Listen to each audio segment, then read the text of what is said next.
Shalom, jumpa lagi dengan channel Legion of Yesus, memberitakan kabar baik bagi semua orang. Tanggal 19 Maret yang lalu kita baru saja merayakan pesta Santo Yosef.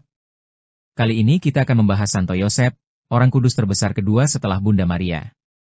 Beliau yang tidak mengucapkan satu kata pun yang dicatat di dalam kitab suci. Benarkan Santo Yosef berusia 90 tahun saat menikahi perawan Maria? Alkitab tidak menyebutkan secara pasti usia Santo Yosef ketika ia membawa perawan Maria yang terberkati ke rumahnya dan menyambut anak Kristus. Apa yang kita tahu adalah bahwa Maria adalah seorang perawan.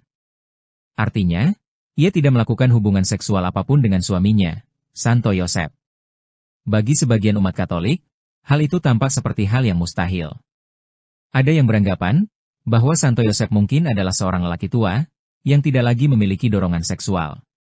Bahkan, dalam beberapa tradisi, Santo Yosef diyakini berusia 90 tahun. Ensiklopedia Katolik menggambarkan tradisi ini, sebagaimana para imam mengumumkan melalui Yudea bahwa mereka ingin menemukan di suku Yudea seorang pria terhormat untuk menikahi Maria, yang saat itu berusia 12 hingga 14 tahun. Yosef, yang ketika itu berusia 90 tahun, pergi ke Yerusalem di antara para kandidat. Sebuah mukjizat menjadi bukti pilihan yang telah Tuhan buat terhadap Yusuf, dan 2 tahun kemudian kabar sukacita pun terjadi. Tradisi ini diterima oleh banyak umat Katolik sepanjang sejarah gereja dan banyak ikonografi awal menggambarkan Santo Yosef sebagai seorang lelaki tua. Namun, ada beberapa masalah dengan penggambaran ini, karena Alkitab menyatakan bahwa Santo Yosef harus melarikan diri ke Mesir segera setelah Maria melahirkan. Perjalanan yang sangat sulit seperti itu akan menjadi sulit, dan hampir mustahil, bagi seorang pria berusia 90 tahun. Santo Yosef juga tidak dapat berbuat banyak, jika Herodes mencoba merebut bayi Yesus dari mereka. Ia tidak akan mampu membela keluarganya. Masalah lainnya adalah hal itu mengurangi kekudusan Santo Yosef, seorang yang adil dan suci. Meskipun ia mencintai Maria dengan cinta yang dalam dan kuat, ia mampu menahan hawa nafsunya dan menghormati keperawanannya. Santo Yohanes Paulus II mengemukakan hal ini dalam salah satu audiensi umumnya yang dimuat dalam buku Theotokos, Katekese tentang Maria, Bunda Allah. Kesulitan menerima misteri agung persekutuan suami istri mereka telah membuat sebagian orang, sejak abad kedua, menganggap Yusuf sudah lanjut usia dan menganggapnya lebih sebagai wali Maria ketimbang suaminya. Sebaliknya, ada anggapan bahwa ia bukanlah seorang tua pada saat itu, tetapi kesempurnaan batinnya, buah kasih karunia, menuntunnya untuk menjalani hubungan suaminya dengan Maria dengan kasih sayang perawan. Uskup Agung Fulton Sheen memiliki pemikiran serupa dalam The World's First Love. Yosef mungkin adalah seorang pria muda, kuat, jantan, atletis, tampan, suci, dan disiplin, tipe pria yang sering kita lihat. Ia bekerja sebagai tukang kayu. Ia tidak sedang berada di senja kehidupan, tetapi di pagi hari, penuh dengan energi, kekuatan, dan gairah yang terkendali.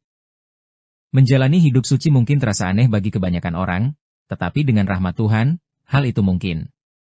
Santo Yosef merupakan teladan utama dan sosok yang harus kita panjatkan doa setiap kali kita bergumul dengan kesucian. Kisah lain dari kitab Proto-Evangelium Yakobus, meskipun bukan kitab suci, memberi kita beberapa kisah masa lalu tentang kehidupan awal Maria yang beredar di gereja mula-mula, baik sebagai legenda maupun cerita.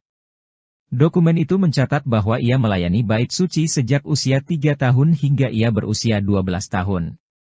Menurut teks tersebut, beberapa gadis muda terpilih melakukan ini, mengurus kain lenan suci dan kebutuhan lain di bait suci. Saat ia berusia 12 tahun, imam besar mendapat penglihatan dari Tuhan bahwa Maria harus dinikahkan dan ditempatkan dalam perawatan seorang duda tua yang ditunjuk Tuhan.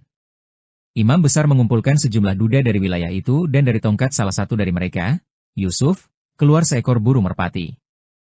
Yusuf digambarkan sebagai seorang orang tua yang memiliki anak. Jika kisah ini akurat, meskipun tidak semua cendekiawan menerimanya, maka kisah ini membantu menjelaskan kematian dini Yusuf dan penyebutan saudara-saudari Yesus.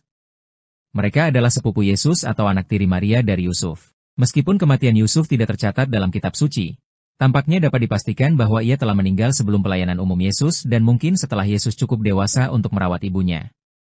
Maria mengikuti Yesus selama sekitar 3 tahun itu dan tampaknya tidak memiliki tugas lain di rumah di Nazaret.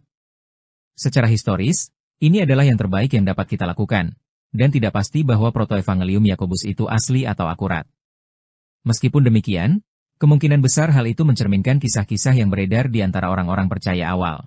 Demikian yang kami sampaikan mengenai Santo Yusuf, Semoga menambah pengetahuan kita tentang Santo Yusuf. Jika Anda merasa channel ini bermanfaat bagi Anda, silahkan bagikan kepada orang lain. Jangan lupa subscribe, karena subscribe itu gratis. Tuhan Yesus memberkati kita semua.